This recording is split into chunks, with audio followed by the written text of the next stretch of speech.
श्रीमद् भगवद गीता के पास आपके हर प्रश्न का उत्तर है।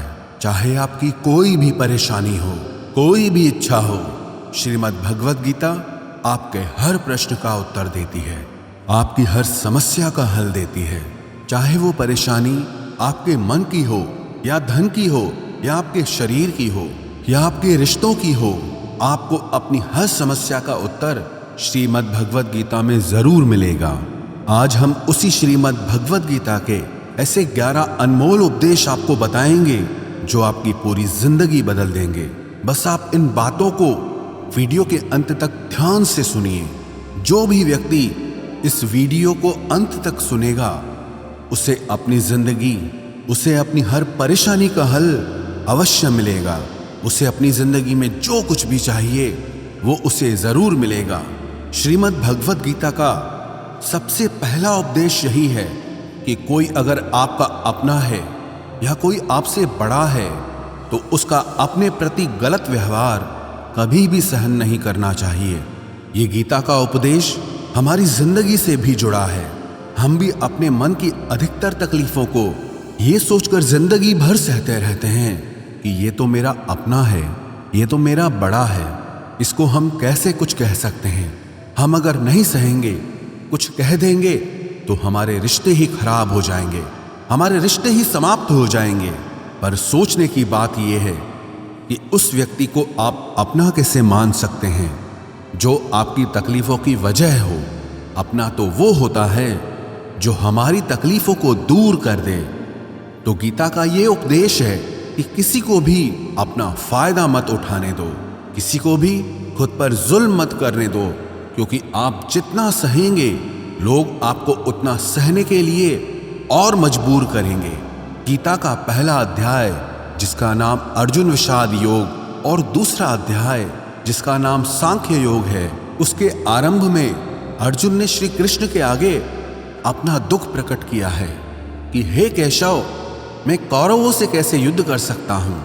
ये सब तो मेरे अपने ही हैं। मैं कैसे भीष्म पितामह और द्रोणाचार्य से युद्ध करूंगा, क्योंकि वो दोनों मेरे पूजनीय हैं। इसलिए इन गुरुजनों को मारने से तो अच्छा है मैं भिक्षा के अन्न को खाकर अपने जीवन का गुजारा करूं।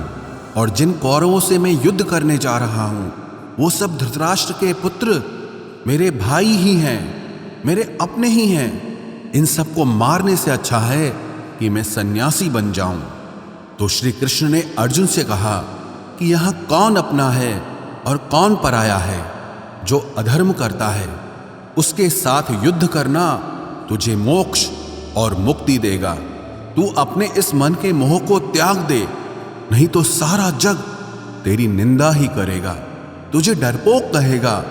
बात अपने पराये की नहीं है, बात धर्म और अधर्म की है, बात सही और गलत की है।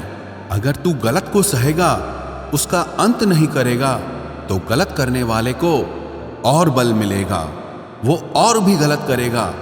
इसीलिए मन के मोह को त्याग करके तू युद्ध कर। महाभारत की एक और कहानी भी है। जब अर्जुन के पुत्र अभिमन्यु की युद्ध में मृत्यु हो जाती है तब अर्जुन बहुत दुखी होता है, रोने लगता है। वो श्री कृष्ण से कहने लगा कि मेरा पुत्र अभिमन्यु मर गया है, मैं ये दुख बिल्कुल भी सहन नहीं कर सकता, मैं भी अपने आप को समाप्त कर लूंगा। फिर भगवान श्री कृष्ण उसे आत्माओं के लोक में लेके गए, जहां अभिमन्यु आनंद से बैठा हुआ था, क्योंकि उसने क्षत्रियोचित व्यवहार किया, इसलिए उसे उत्तम पद की प्राप्ति हुई। जब अर्जुन अभिमन्यु के पास रोते रोते पहुंचा, अपने पुत्र को देखकर अर्जुन बहुत प्रसन्न हुआ। उसे गले से लगाकर कहने लगा कि हे पुत्र, तेरे बिना तो मैं जी ही नहीं सकता, मैंने तो अपने जीवन की आशा का ही त्याग कर दिया है। तो अभिमन्यु कहने लगा कि आप कौन हैं? अर्जुन बोला, मैं तेरा पिता हूं, तू मेरा पुत्र है अभिमन्यु। तो अभिमन्यु कहने लगा कि कौन पिता कौन पुत्र, मेरे हजारों जन्म हुए हैं। किसी जन्म में आप मेरे पिता बनते हैं और किसी जन्म में मैं आपका पिता बनता हूं। आत्मा का न कोई माता होता है न कोई पिता होता है। जब अर्जुन ने देखा कि मेरा पुत्र मुझे पहचान भी नहीं रहा तो उसका सारा मोह खत्म हो गया। इसलिए गीता के इस उपदेश को ठीक से समझ लो कि यहाँ कोई अपना पराया नहीं है। जो बुरे वक्त में, तकलीफ के वक्त में हमारा साथ दे, सिर्फ वही हमारा अपना है, बाकी सब पराए हैं। गीता का दूसरा उपदेश यह है कि जो चला गया है कभी उसका दुख मत करो, और जो आने वाला है उसकी बिल्कुल भी चिंता मत करो। जब महाभारत का युद्ध चल रहा था तब अर्जुन ने श्री कृष्ण से कहा कि अगर यह युद्ध हुआ तो करोड़ों लोग मारे जाएंगे। जो सैनिक और योद्धा इस युद्ध में मारे जाएंगे उनकी स्त्रियों का क्या होगा, समाज कैसे आगे बढ़ेगा। और भी बहुत सी बातें अर्जुन ने विस्तार से कही हैं। तो भगवान श्री कृष्ण ने कहा, अशोच्यानन्व शोचस्त्वम प्रज्ञावादांश भाषसे गतासून अगतासूश्च नानुशोचन्ति पंडिताः। श्री कृष्ण बोले, हे अर्जुन, तू बड़ी बड़ी ज्ञानियों जैसी बातें करता है, लेकिन जो सच में ज्ञानी होता है, वो जो लोग मर चुके हैं, जा चुके हैं या एक दिन जाने वाले हैं, उनकी चिंता नहीं करता है, उनका दुख नहीं करता है। तेरे हाथ में कुछ भी नहीं है, तू चाहकर भी कुछ कंट्रोल नहीं कर सकता। जीवन और मरण ये तो प्रकृति की नियति है। इसीलिए जो ज्ञानी होता है वो किसी के मरने पर भी रोता नहीं है। ज्ञानी जन ना ही बीते हुए कल का शोक करते हैं और ना ही आने वाले कल की चिंता करते हैं। इसीलिए जो होने वाला है वो होकर ही रहता है, और जो नहीं होने वाला है वो कभी नहीं होगा। ऐसा निश्चय जिसको समझ में आ जाता है, जिसकी बुद्धि में आ जाता है, उसे कभी कोई चिंता नहीं सताती, कोई दुख नहीं सताता। हमारे सारे दुखों का कारण ही यही है। या तो हम जो वक्त गुजर चुका है उसे सोच सोच कर परेशान होते रहते हैं, या भविष्य की चिंता कर करके खुद को बीमार कर देते हैं, नष्ट कर देते हैं। गीता का ज्ञान हमें यही सिखाता है कि ना तो हम बीता हुआ कल बदल सकते हैं और ना ही आने वाले कल पर कंट्रोल कर सकते हैं। हमारे हाथ में सिर्फ वर्तमान है, सिर्फ आज का ही पल है। हमारा 98% तनाव और चिंताएं भूतकाल और भविष्यकाल के बारे में सोचते रहने से होता है। हम हमेशा उसी में ही जीते रहते हैं, मगर वर्तमान में कभी नहीं जीते, इस पल को कभी नहीं जीते। जब आप वर्तमान का पूरा आनंद लेना सीख जाओगे, तभी आपकी जिंदगी से तनाव कम होगा, चिंताएं खत्म होगी। वर्तमान में जीना एक बहुत बड़ी उपलब्धि है। हमारे हाथ में भी सिर्फ आज का ही पल है। हमें जो भी करना है आज ही करना है। कभी भी ये सोचकर समय को नष्ट नहीं करना चाहिए कि अभी मेरे पास बहुत समय बचा है। एक गुरुजी ने अपने एक शिष्य को पारस का पत्थर दिया। उनका वो शिष्य बहुत आलसी था, हर काम को कल पे टाल देता था। तो गुरुजी ने उससे कहा कि मैं तुझे ये पारस पत्थर दे रहा हूं। इस पारस पत्थर से जब तू लोहे को स्पर्श कराएगा तो वो लोहा स्वर्ण बन जाएगा, सोना बन जाएगा। और ये पारस पत्थर मैं तुझे 1 महीने के लिए दे रहा हूं। जब 1 महीना समाप्त हो जाएगा तब मैं तुझसे ये पत्थर वापस ले लूंगा। तब तक तू इस पत्थर को अपने पास ही रख। गुरुजी का वो शिष्य बाजार में लोहा खरीदने के लिए गया। जब बाजार में वो लोहा खरीदने पहुंचा तो उसे लोहे का वो रेट बहुत महंगा लगा। उसने कहा थोड़े दिन रुक के ले लूंगा, जब लोहे का रेट कम हो जाएगा। पर उसकी बुद्धि में ये बिल्कुल नहीं आया कि इस लोहे को मैं सोना बनाकर बहुत अधिक धन बना सकता हूं। लेकिन उसके मन की सुस्ती, उसके मन का आलस्य, उसकी वजह से उसने उस काम को कल पे टाल दिया। ऐसे ही करते करते पूरा महीना समाप्त हो गया। फिर गुरुजी उस शिष्य के पास आ पहुंचे कि बताओ तुमने कितना सोना बनाया। शिष्य बोला कि मैंने तो अभी सोना बनाना शुरू भी नहीं किया। तो गुरुजी ने कहा मुझे मेरा वो पारस पत्थर वापस चाहिए। शिष्य बोला कि नहीं, मुझे थोड़ा वक्त दीजिए, मैं थोड़ा सोना बनाना चाहता हूं। गुरुजी ने कहा कि ये पारस पत्थर पूरा 1 महीना तेरे पास था, पर तू कुछ नहीं कर पाया, लेकिन अब समय समाप्त हो चुका है। ऐसे ही ये हमारा जीवन है, हमारी जिंदगी है, और ये समय ही पारस पत्थर है। हम समय के एक एक पल से अपने जीवन को सोना बना सकते हैं। लेकिन हमें ये लगता है कि हमारे पास बहुत समय बचा है, एक दिन जिंदगी को जी लेंगे, एक दिन जिंदगी में खुश हो जाएंगे। लेकिन वो दिन कभी नहीं आता और हम जिंदगी भर भागते रहते हैं, चिंता करते रहते हैं, दुखी होते रहते हैं, लेकिन जिंदगी को जीना, खुश रहना हम भूल जाते हैं। इसलिए गीता का ज्ञान हमें यह सिखाता है कि आप आज में जीना सीखो, इस पल में जीना सीखो। गीता का तीसरा उपदेश यह है कि मौत से डरना बिल्कुल व्यर्थ है। श्री कृष्ण ने गीता में कहा है कि यह संसार मृत्यु लोक है, जिसका भी जन्म हुआ है वो एक दिन जरूर मर जाएगा, जिसका आरंभ हुआ है उसका अंत अवश्य होगा। हम इसे रोक नहीं सकते। जैसे हम रोज कपड़े बदलते हैं, वैसे ही हमारी आत्मा नया शरीर धारण करती है। मृत्यु सिर्फ इस जीवन का एक नया आरंभ है, इस जीवन का अंत नहीं है। आत्मा कभी नहीं मर सकती और ना ही उसे कोई मार सकता है। लेकिन मौत का डर मनुष्य को सबसे ज्यादा लगा रहता है। मौत का दुख भी इंसान को सबसे ज्यादा होता है। एक पेड़ में दो पक्षियों का जोड़ा रहता था। उन दोनों को एक दूसरे से बहुत प्रेम था। उन्होंने साथ जीने मरने की कस्में खाई थी। एक दिन वहां एक शिकारी आया और उसने एक तीर चलाकर वहां पेड़ पर बैठे मादा पक्षी को मार दिया। तो वो अकेला नर पक्षी रोने लगा कि मैं तुम्हारे बिना कैसे जी पाऊंगा, तुम्हारी जगह मेरी मृत्यु आ जाती, मेरा जीवन तुमको मिल जाता।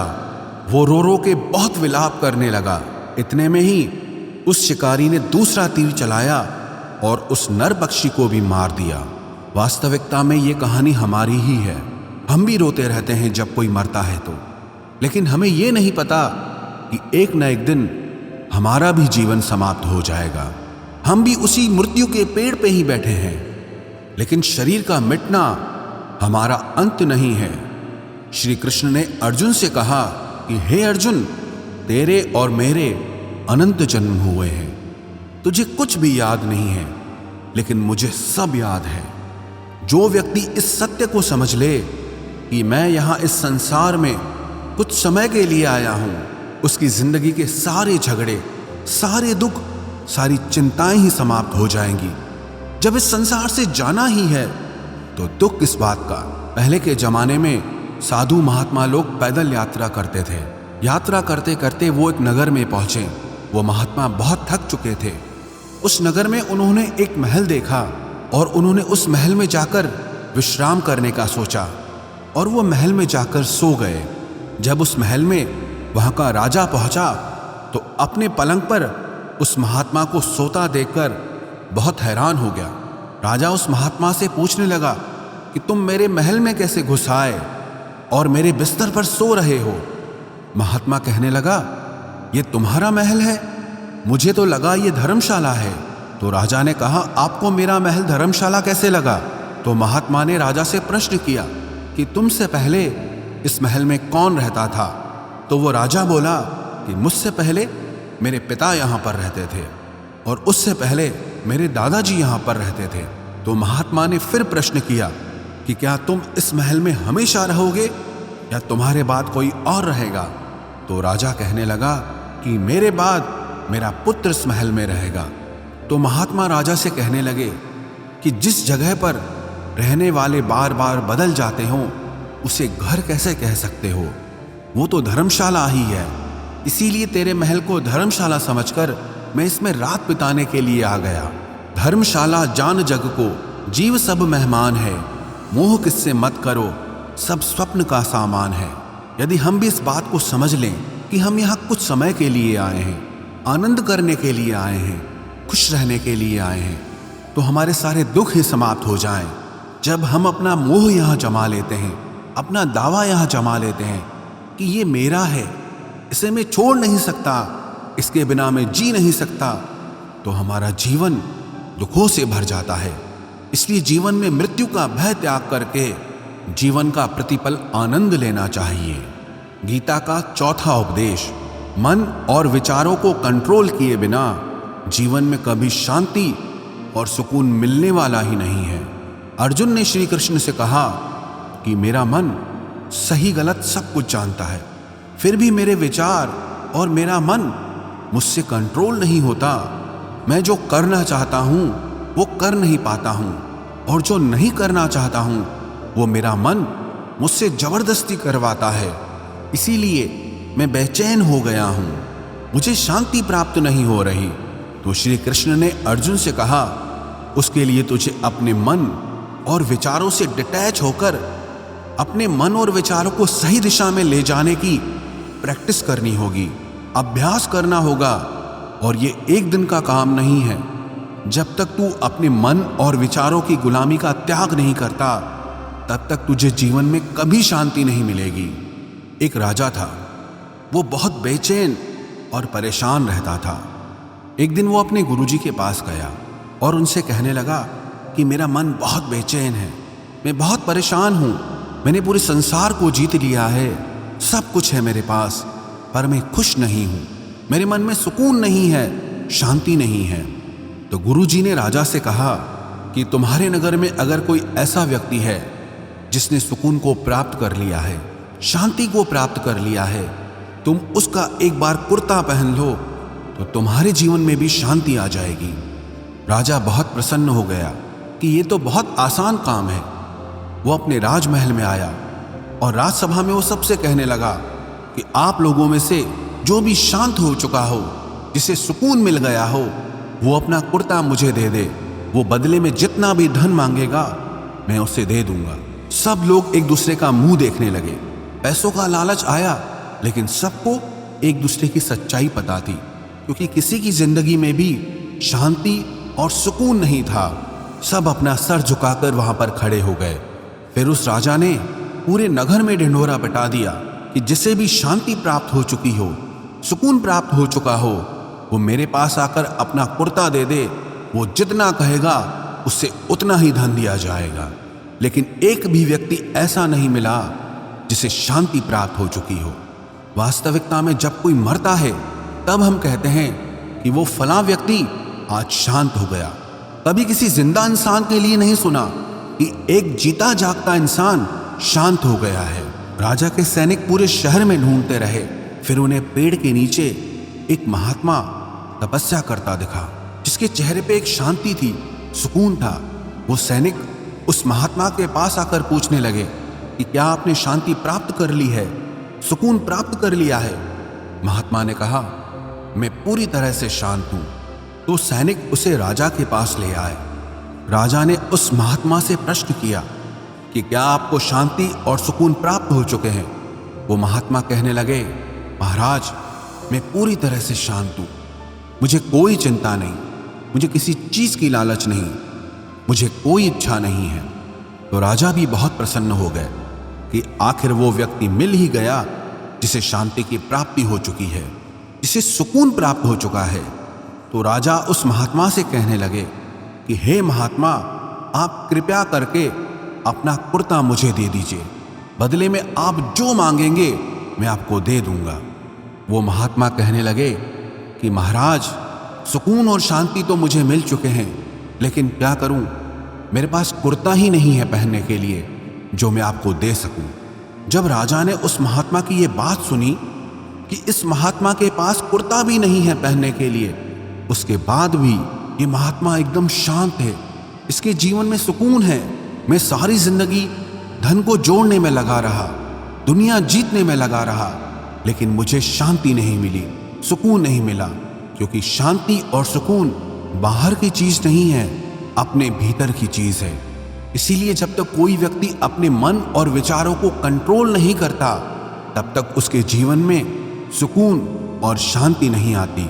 और गीता का उपदेश हमें यही सिखाता है कि जीवन में शांति चाहिए तो मन को शांत करना सीखो। गीता का 5वां उपदेश यह है कि वासना, क्रोध और लालच सर्वनाश का कारण है, नरक का द्वार है। जिस भी मनुष्य में ये 3 अवगुण होते हैं, वो हमेशा दूसरों को दुख पहुंचाकर अपने ही सुख और स्वार्थ की पूर्ति करता रहता है। किसी भी चीज की हद से ज्यादा वासना करना और क्रोधी स्वभाव होना और मन में लालच होना उसके जीवन के सुख को समाप्त कर देते हैं, उसके सारे रिश्तों में जहर भर देते हैं। इन्हें नर्क का द्वार इसीलिए कहा गया है क्योंकि जिस इंसान में अत्यधिक क्रोध है, लालच है, वासना है, उसका पूरा जीवन जहर से भर जाता है। उसको मरने के बाद नहीं, जीते जी यहीं पर नर्क का दर्शन होता है। गीता का छठा उपदेश यह है कि सब भगवान एक ही हैं, कोई छोटा बड़ा नहीं है। सब एक परब्रह्म परमात्मा के अलग अलग रूप और नाम हैं। श्री कृष्ण ने गीता के 10वें अध्याय विभूति योग में बताया है कि जितने भी जगत के देवी देवता हैं वो सब मेरी ही विभूति है। मैं ही शिव हूं, मैं ही इंद्र हूं, मैं ही यक्षराज कुबेर भी हूं, मैं ही अग्निदेव हूं, देवताओं के गुरु बृहस्पति भी मैं हूं, समुद्र भी मैं ही हूं, अक्षरों में ओम भी मैं ही हूं, काल का महाकाल भी मैं ही हूं, सारे जगत का नाश, उत्पत्ति और पालन करने वाला भी मैं ही हूं। श्री कृष्ण ने अर्जुन से कहा कि मेरी विभूतियों का कोई अंत नहीं है, इसलिए सब भगवान, सब नाम, सब देवता मेरे ही रूप हैं। इसीलिए तो किसी भी देव या ईश्वर में कभी भेद बुद्धि मत करना, कभी किसी को छोटा बड़ा मत समझना। और गीता का उपदेश हमें यह सिखाता है कभी भी किसी दूसरे के इष्ट को छोटा नहीं समझना चाहिए या इस बात पर झगड़े फसाद नहीं करने चाहिए कि कौन बड़ा है और कौन छोटा है। गीता का 7वां उपदेश यह है, सुख की इच्छा ही आखिर में हमारे दुखों का कारण बनती है। श्री कृष्ण ने अर्जुन से कहा कि मनुष्य जितना सुखों की लालसा और इच्छा करता है उतना ही उसकी इंद्रियां सुख भोग में आसक्त हो जाती है, उतना ही इंसान का मन संसार के सुख और आकर्षण का गुलाम बन जाता है। और जितना सुख के पीछे भागेगा उतना ही उसे दुख के अनुभव से भी गुजरना पड़ेगा, क्योंकि ये संसार का नियम ही है। जो चीजें शुरू में मन को बहुत आकर्षित करती हैं बाद में बहुत दुख देती हैं, और जो चीजें शुरू में मुश्किल लगती हैं, कठिन लगती हैं, बाद में हमें बहुत काम आती हैं। गीता का 8वां उपदेश यह है, जो भी मनुष्य दुनिया के सारे सहारे छोड़कर सिर्फ भगवान को ही अपना सहारा मान लेता है, उसकी हर जरूरत वो ईश्वर पूरी करता है। उसकी हर प्रकार से रक्षा वो परमात्मा ही करता है। अनन्याश्चिन्तयो माम ये जनाः पर्युपासते तेषां नित्याभियुक्तानां योगक्षेमं वहाम्यहम्। जो भी व्यक्ति मुझे ही अपना सहारा मानता है उसका योगक्षेम मैं वहन करता हूँ। योगक्षेमं वहाम्यहम् अर्थात जो चीज नहीं मिली है उसकी प्राप्ति कराना उसका नाम योग है, और जो चीज जीवन में मिली हुई है उसकी रक्षा करना उसका नाम क्षेम है। तो श्री कृष्ण कहते हैं जो मुझ पे डिपेंड हो जाते हैं उनको जो चाहिए वो मैं जरूर देता हूँ और उनकी हर प्रकार से मैं रक्षा भी करता हूँ। गीता का 9वां उपदेश यह है कि इस संसार में हमारा कुछ भी नहीं है। गीता सार में आपने कई बार सुना होगा कि तुम्हारा क्या गया जो तुम रोते हो, तुम क्या लाए थे जो तुमने खो दिया, तुमने क्या पैदा किया जो नष्ट हो गया, तुमने जो लिया यहीं से लिया, जो कुछ भी दिया यहीं पर दिया। जो आज तुम्हारा है कल किसी और का होगा, क्योंकि परिवर्तन इस संसार का नियम है। कल तक जिसके बिना आप जी नहीं सकते थे आज उनसे कोई रिश्ता ही नहीं है, बातचीत तक नहीं है। कहाँ गए वो जीवन भर के सारे रिश्ते, वो सारे मित्र जो साथ जीने मरने की बातें करते थे, आज पता भी नहीं कि वो लोग कहाँ चले गए। ये संसार परिवर्तनशील है, सब लोग यहाँ बदल जाते हैं, हर रिश्ता बदल जाता है, और तो और ये हमारा शरीर भी हर दिन बदल रहा है। बचपन से जवानी, जवानी से बुढ़ापा, और एक दिन ये शरीर हमारा साथ छोड़ देता है। तो किसके लिए रोना और किसकी चिंता करना। हम सारी जिंदगी चीजों को, रिश्तों को, जिंदगी को बनाने में, सजाने में, संवारने में लगे रहते हैं, लेकिन एक दिन सब कुछ बिखर जाता है। सारी जिंदगी जिस संपत्ति, जिन रिश्तों के लिए हम लड़ते रहते हैं, एक दिन सब कुछ छोड़ करके हमें इस दुनिया से जाना पड़ता है। गीता का 10वां उपदेश हमें यह सिखाता है कि किसी से भी हद से ज्यादा मोह कभी मत करना। श्री कृष्ण ने गीता का पूरा ज्ञान ही अर्जुन के मोह को नष्ट करने के लिए कहा है। ये मोह ही है जो इंसान को सबसे ज्यादा रुलाता है। मोह इतना बलवान है कि शेर जैसे इंसान को भी गीदड़ बना देता है।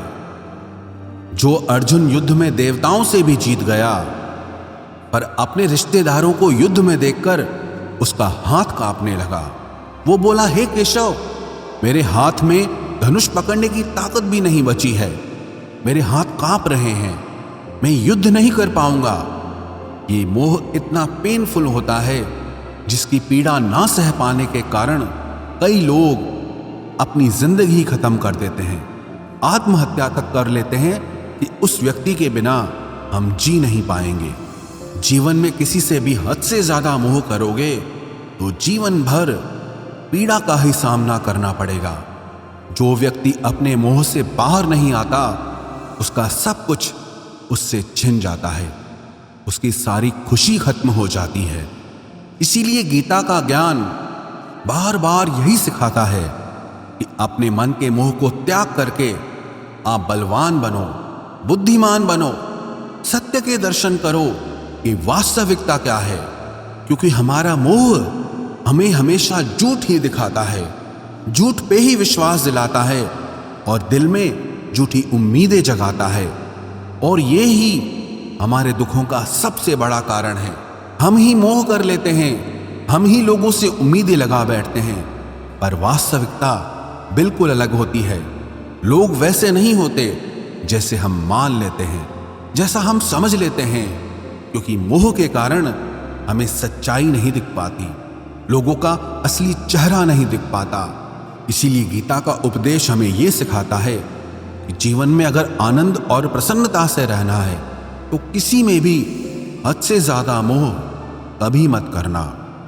गीता का 11वां उपदेश ये है कि इस दुनिया में अगर आए हो तो दुख तो मिलेगा ही मिलेगा। दुख से कभी घबराना मत, दुख से कभी डरना मत। श्री कृष्ण ने गीता में कहा है कि ये संसार दुखालयम अशाश्वतम है, अर्थात ये संसार दुखों का घर है। जैसे औषधालय में औषधि मिलती है, पुस्तकालय में पुस्तकें मिलती है, चिकित्सालय में चिकित्सा होती है, वैसे इस संसार को भी श्री कृष्ण ने एक नाम दिया है, दुखालय, जहां पर दुख मिलता हो। दुख तो यहां हर किसी के जीवन में आता ही है, लेकिन अगर दुख आया है तो सुख भी आएगा। इसीलिए दुख से कभी डरना नहीं चाहिए, क्योंकि ये संसार दुखालय भी है और अशाश्वत भी है। अशाश्वत का मतलब यही होता है कि यहाँ परमानेंट कुछ भी नहीं है, यहाँ सब कुछ बदल जाता है। दुख सुख में बदल जाता है और सुख दुख में बदल जाता है। सम्मान अपमान में और अपमान सम्मान में बदल जाता है। खुशी दर्द में और दर्द खुशी में कभी भी बदल जाती है। जीत हार में और हार जीत में जहाँ कभी भी कुछ भी बदल सकता है। कुछ भी परमानेंट नहीं है, ना ही हम परमानेंट हैं, ना ही हमसे जुड़ी कोई चीज यहाँ पर परमानेंट है, क्योंकि ये संसार अशाश्वत है, शाश्वत नहीं है। यहाँ सब कुछ बदलने वाला है, यहाँ कुछ भी परमानेंट नहीं रहेगा। तो आपका दुख भी परमानेंट नहीं रहेगा, इसीलिए दुख से कभी भी डरना नहीं चाहिए। गीता का ये उपदेश हजारों साल पुराना है, लेकिन आज भी नए से नया है। पूरे विश्व में गीता को सबसे ज्यादा पढ़ा गया है और सबसे कम समझा गया है। श्रीमद् भगवद गीता के ये उपदेश अगर कोई व्यक्ति ठीक से समझ ले और उसे अपनी जिंदगी में उतार ले तो ये पक्की बात है, वो अपनी जिंदगी में जो चाहे वो हासिल कर सकता है। अपने जीवन की हर समस्या से वो एक पल में बाहर आ सकता है। श्रीमद् भगवद गीता के इस दिव्य उपदेश को हमें बार बार सुनना चाहिए, हर रोज सुनना चाहिए। जब भी जीवन में कोई चिंता या परेशानी आए तो एक बार इस उपदेश को जरूर सुन लेना और मन में ये विश्वास रखना कि गीता का ये उपदेश आपकी जिंदगी की हर परेशानी में आपको राह अवश्य दिखाएगा।